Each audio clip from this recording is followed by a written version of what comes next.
11వ కీర్తన 5వ వచనం. దుష్టులను బలాత్కారాసక్తులను ఆయనకు అసహ్యులు. దుష్టులను బలాత్కారాసక్తులను ఆయనకు అసహ్యులు. ఎందుకంటే అది ఆయనకి ఇష్టమైంది కాదు. మరి ఏమిటి ఇష్టమైంది అంటే చూడండి, 18వ కీర్తన 1వ వచనం. కీర్తన 18 1వ వచనం.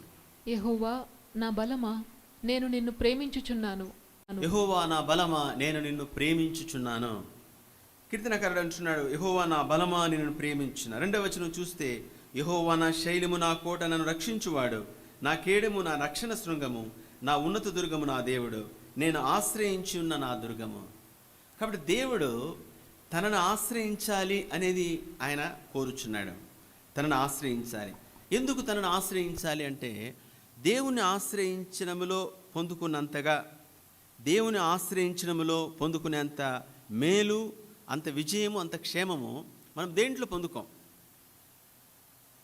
కాబట్టి ఇంతకు మించింది లేదు. కాబట్టి మనం దేవుని ఆశ్రయించడంలో కనీసం ఒక చుక్కంతైనా అనుభవించగలిగితే, ఒక చుక్కంతైనా సరే మన లైఫ్ పూర్తిగా మారిపోతుంది. అంటే చాలా శక్తివంతంగా భూమి మీద ఉంటాం.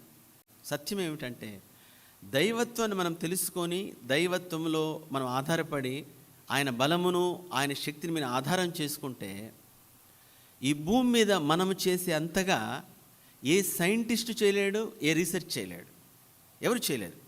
అది దైవత్వం. అందుకోసం దేవుడు ఏమంటున్నాడంటే, దుష్టులు బలాత్కారులను ఆయనకు అసహ్యులు. ఎందుకంటే మీ బలం మీద, మీ బలాత్కారం మీద, నాకు వాడు తెలుసు వీడు తెలుసు అని చెప్పి చేసే, లేదా నీ ఇంటెలిజెన్స్ మీద, అంటే జ్ఞానం మీద, తెలివితేటల మీద, నీ చదువు మీద చేసేది సముద్రం అంటే ఒక చిటికెన వేలంతా కూడా కాదు. అంటే ఈ మార్గంలో అంత పోవచ్చు అనమాట. సరే, కాబట్టి దేవుడు అంటున్నాడు ఏమిటంటే, నా బలమును మీరు ఆశ్రయించండి.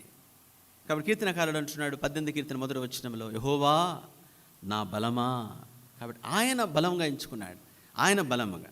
కాబట్టి ఒకప్పుడు మనము కూడా మన బలం మీద, మన శక్తి మీద, మనకున్న ఇన్ఫ్లుయెన్స్ మీద, లేకపోతే మనము తెలిసిన వారి మీద, లేదా మన బలాత్కారం మీద మనము ఆ విధంగా నమ్ముకొని ఉన్నాము.